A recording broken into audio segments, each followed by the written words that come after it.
Hay momentos en la vida donde lo imposible se vuelve posible, donde la fe trasciende todo entendimiento humano. Mi nombre es Elena Morales, soy maestra de primaria aquí en Guadalajara, y lo que voy a contarles cambió para siempre mi manera de ver el mundo, porque vi con mis propios ojos cómo una presencia divina salvó la vida de mi esposo. Todavía me tiemblan las manos cuando recuerdo ese día. Roberto y yo llevamos 22 años casados. Él es electricista, un hombre trabajador, de esos que nunca se quejan y siempre encuentra la manera de arreglar cualquier cosa que se descomponga en casa. Tenemos 2 hijos, Sofía de 17 años y Miguel de 14. Somos una familia común y corriente, de clase trabajadora, que vive en una casita modesta en la colonia americana. Nos conocimos cuando él tenía 21 años y yo 19. Roberto había llegado de su pueblo natal en Michoacán, buscando trabajo en la ciudad grande. Era un muchacho tímido, de manos callosas por el trabajo desde niño, pero con una sonrisa que me derretía el corazón cada vez que la veía. Yo trabajaba en la escuela primaria donde sigo hasta hoy, enseñando a niños de segundo grado. Mi madre me había enseñado que una mujer debe ser independiente, debe tener su propio trabajo, su propia manera de contribuir al mundo. Roberto se hizo electricista con mucho esfuerzo. Estudió de noche mientras trabajaba de día en una fábrica. Yo lo ayudaba con las tareas, le explicaba las matemáticas que necesitaba para calcular voltajes y resistencias. Eran tiempos difíciles pero hermosos, porque estábamos construyendo nuestro futuro juntos, peso por peso, sueño por sueño. Los domingos, después de misa, teníamos la costumbre de ir al lago de Chapala con los niños. Era nuestro momento de esparcimiento, nuestra pequeña tradición familiar que comenzó cuando Sofía tenía apenas 3 años. El lago está a 1 hora de camino desde nuestra casa, y durante el trayecto siempre ponemos música regional mexicana y cantamos juntos, aunque Sofía siempre se queja de que cantamos desafinado. Roberto había aprendido a nadar de niño en el río de su pueblo, pero nunca fue un gran nadador. Era más bien un nadador de río, acostumbrado a las corrientes suaves y al agua clara, no tanto a las aguas quietas y turbias del lago. Yo siempre le decía que tuviera cuidado, especialmente cuando jugaba con los niños en el agua. Él se reía y me decía: «Elena, no te preocupes tanto, el agua y yo somos viejos conocidos». Esas palabras ahora resuenan en mi mente de manera muy diferente. Era domingo 15 de julio del 2023, un día que quedará grabado en mi memoria hasta el último día de mi vida. Había amanecido particularmente caluroso, de esos días de verano en Jalisco donde el sol pega desde muy temprano y el aire se siente pesado. Habíamos salido temprano después de la misa de 8, después de desayunar chilaquiles rojos que había preparado la noche anterior. Los niños estaban emocionados porque Roberto les había prometido enseñarles a bucear para buscar piedras en el fondo del lago. Yo llevé mi libro de oraciones, una novela que me había prestado mi comadre, y una manta para sentarme a la sombra de los ahuehuetes mientras ellos se divertían en el agua. El lago estaba más concurrido que de costumbre. Había familias por todos lados, niños gritando de alegría, el olor a carbón de las parrillas que algunos habían traído. Era un ambiente festivo, de esos que te llenan el alma de paz. Roberto se metió al agua con los niños, como siempre hacía. Yo lo miraba desde mi lugar bajo el árbol, sonriendo al ver cómo jugaba con Sofía y Miguel. Roberto había estado de muy buen humor esa mañana. Había terminado un trabajo grande la semana anterior, instalando todo el sistema eléctrico de una casa nueva en Zapopan, y el cliente había quedado tan contento que le había dado una propina generosa. «Hoy invito yo los refrescos», había dicho mientras cargaba la hielera al carro, «y también unas quesadillas de las que venden cerca del lago». Los niños estaban particularmente emocionados por la promesa del buceo. Miguel había estado practicando contener la respiración durante toda la semana. Alrededor de las 2 de la tarde, después de comer, Roberto decidió cumplir su promesa. Se dirigió hacia una zona un poco más profunda del lago, donde el agua le llegaba hasta el pecho. Los niños lo siguieron, pero yo les grité que no se alejaran mucho de la orilla. «Aquí está perfecto», me gritó Roberto. No está muy profundo, pero sí lo suficiente para que puedan practicar. Todo cambió en cuestión de segundos. Roberto había nadado hacia esa zona más profunda cuando de repente escuché un grito diferente, un grito que no era de alegría. Cuando levanté la vista del libro, vi algo que me heló la sangre. Roberto estaba luchando en el agua. Sus brazos se movían desesperadamente, pero no lograba mantenerse a flote. Al principio, pensé que estaba jugando, haciendo una de sus bromas. Pero luego vi su rostro, la expresión de pánico puro, y supe que algo andaba terriblemente mal. Me levanté de un salto, tirando el libro al suelo, y corrí hacia la orilla gritando su nombre. «¡Roberto! ¡Roberto!». Pero él ya no me podía escuchar. El agua se lo estaba tragando. Más tarde, supimos que había pisado un hoyo profundo, una de esas depresiones naturales que se forman en el lecho del lago. Al intentar tocar el fondo con el pie, perdió el equilibrio y comenzó a hundirse. El pánico se apoderó de él, y cuando uno entra en pánico en el agua, los músculos se tensan, la respiración se agita y es como si el cuerpo olvidara cómo flotar. Yo no sé nadar bien, apenas me defiendo en aguas poco profundas, pero sin pensarlo 2 veces me metí al lago con la ropa puesta. El agua fría me cortó la respiración, pero seguí avanzando hacia donde había visto a Roberto por última vez. Otras personas también se dieron cuenta de lo que estaba pasando. Un señor mayor que estaba pescando dejó su caña y se metió al agua, y 2 jóvenes que estaban cerca también corrieron a ayudar. Pero cuando llegamos al lugar, Roberto ya había desaparecido bajo la superficie. El agua del lago es turbia, de color café por el lodo del fondo, y era imposible verlo.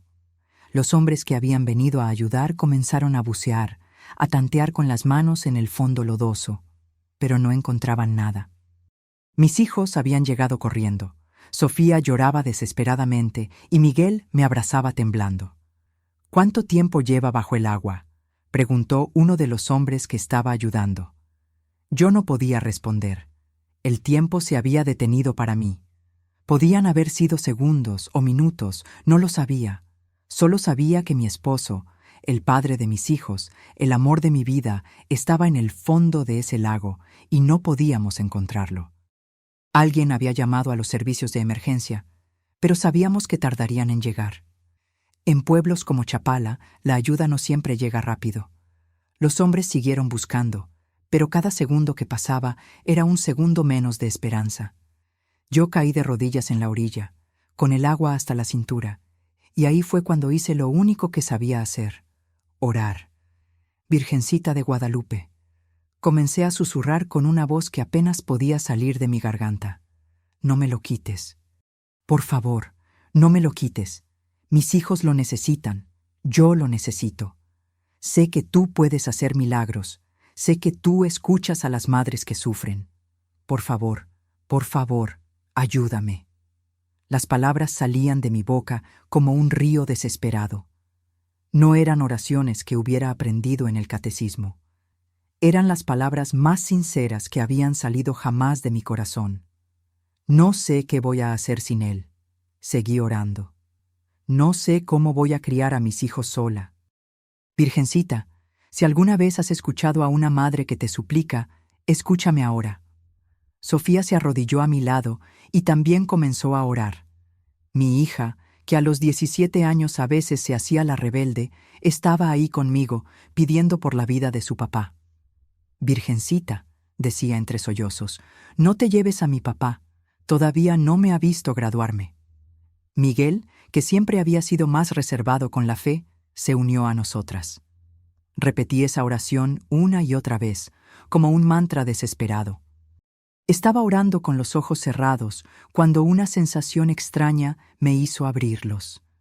Había como una calma repentina en el agua, como si el viento hubiera dejado de soplar. Y entonces la vi. Al principio pensé que era el reflejo del sol en el agua, pero no era eso. Era una figura, una silueta blanca que se movía bajo la superficie. No era como una persona normal, era más como una luz con forma humana, como si alguien hubiera tomado la luz de la luna y le hubiera dado la forma de una mujer. La figura se movía con una gracia que desafiaba las leyes de la física. No nadaba, se deslizaba. No luchaba contra el agua parecía abrirse para ella, y se dirigía exactamente hacia donde calculábamos que estaba Roberto. ¿Ven eso?, susurré, señalando hacia el agua. Sofía asintió con los ojos muy abiertos. Miguel también lo vio. Pero cuando miré a los hombres que estaban buscando, ellos seguían con su labor, como si no pudieran ver lo que nosotros estábamos viendo. La figura luminosa llegó hasta el fondo, y aunque el agua era turbia, podía ver cómo se inclinaba sobre algo. Fue como si el agua se hubiera vuelto transparente solo para nosotros, solo para que pudiéramos ser testigos de lo que estaba pasando. La figura rodeó algo con sus brazos luminosos y lentamente comenzó a ascender. Primero vi los cabellos negros de Roberto flotando en el agua, luego su rostro pálido, sus ojos cerrados. La figura lo tenía abrazado contra su pecho y lo llevaba hacia la superficie con una suavidad infinita. Era como ver a una madre cargando a su hijo dormido. Roberto parecía estar en paz, como si estuviera siendo consolado por el amor más puro del universo. Cuando Roberto emergió a la superficie, tosiendo y escupiendo agua, la figura se desvaneció como si nunca hubiera estado ahí. Los hombres que lo habían estado buscando se acercaron rápidamente a él, sorprendidos de verlo aparecer de repente en un lugar donde ya habían buscado varias veces. Roberto estaba consciente, pero confundido. Lo sacamos del agua entre todos y lo acostamos en la orilla. Respiraba con dificultad, pero respiraba. Estaba vivo, milagrosamente vivo. Sus labios estaban morados, su piel fría como el hielo, pero su corazón latía fuerte. ¿Qué pasó?, preguntó con voz ronca cuando pudo hablar. Estaba hundiéndome, no podía subir, y de repente sentí como si unos brazos me cargaran. Sentí una paz increíble, como si una madre me estuviera consolando. Había una luz hermosa y una voz que me decía que todo iba a estar bien. Yo lo abracé llorando, sin poder explicarle en ese momento lo que habíamos visto. Los paramédicos llegaron poco después y se lo llevaron al hospital para revisión. Afortunadamente, no había aspirado mucha agua y sus signos vitales estaban estables. Los doctores dijeron que había sido muy afortunado, que había estado bajo el agua por más de 5 minutos, tiempo suficiente para causar daño cerebral o la muerte. «Es increíble», dijo el doctor que lo atendió. «En mis 20 años de carrera nunca había visto algo así. Sus pulmones están limpios, no hay signos de daño neurológico. Es como si nunca se hubiera ahogado». Esa noche, en el hospital, le conté a Roberto lo que habíamos visto. Al principio pensó que había sido la impresión del momento, pero cuando Sofía y Miguel le describieron exactamente lo mismo que yo había visto, se quedó callado por un largo rato. «Durante todos estos años he ido a misa contigo porque sabía que era importante para ti», me dijo finalmente. «Creía en Dios, pero era más una creencia de la mente que del corazón. Pero lo que sentía ahí abajo, Elena, esa paz, ese amor infinito que me rodeó cuando esos brazos me cargaron, eso no era de este mundo». Desde ese día, Roberto es un hombre diferente. No solo porque sobrevivió a algo que debería haberlo matado, sino porque experimentó en carne propia la presencia divina. Ahora él es quien nos despierta los domingos para ir a misa. Él es quien le enseña a los niños a orar antes de dormir. Él es quien, cuando enfrentamos problemas, nos recuerda que no estamos solos. El cambio más grande no fue solo en él, sino en toda nuestra familia. Nos dimos cuenta de que los milagros no son cosas que solo leemos en los libros o que solo les pasan a los santos. Los milagros pueden suceder en un domingo cualquiera, en un lago común y corriente, a una familia trabajadora de Guadalajara. Ahora, cuando veo a mis alumnos en la escuela, les hablo de la fe de una manera diferente. No es solo teoría o tradición, es una realidad viviente. Cuando algún padre de familia pasa por momentos difíciles, les cuento nuestra historia y veo cómo se enciende una luz de esperanza en sus ojos. Hay personas que me preguntan si estoy segura de lo que vi, si no fue solo mi imaginación en un momento de desesperación. A ellos les digo que la fe no necesita pruebas para los que creen, y que todas las pruebas del mundo no son suficientes para los que no quieren creer. Yo sé lo que vi. Mis hijos saben lo que vieron, y Roberto sabe lo que sintió. La Virgen de Guadalupe, nuestra Madre Celestial, bajó ese día hasta el fondo de un lago para salvar a mi esposo. No porque fuéramos especiales, no porque fuéramos más merecedores que otros, sino porque en el momento más desesperado de nuestras vidas pusimos toda nuestra fe en ella. Cada domingo cuando vamos al lago ahora, Roberto y yo nos quedamos un momento en silencio mirando el agua.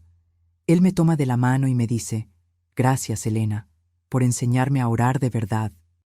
Y yo le respondo, «Gracias, Roberto, por dejarme ser testigo de un milagro». Han pasado 8 meses desde entonces, y no pasa un solo día sin que le demos gracias a la Virgencita por ese milagro.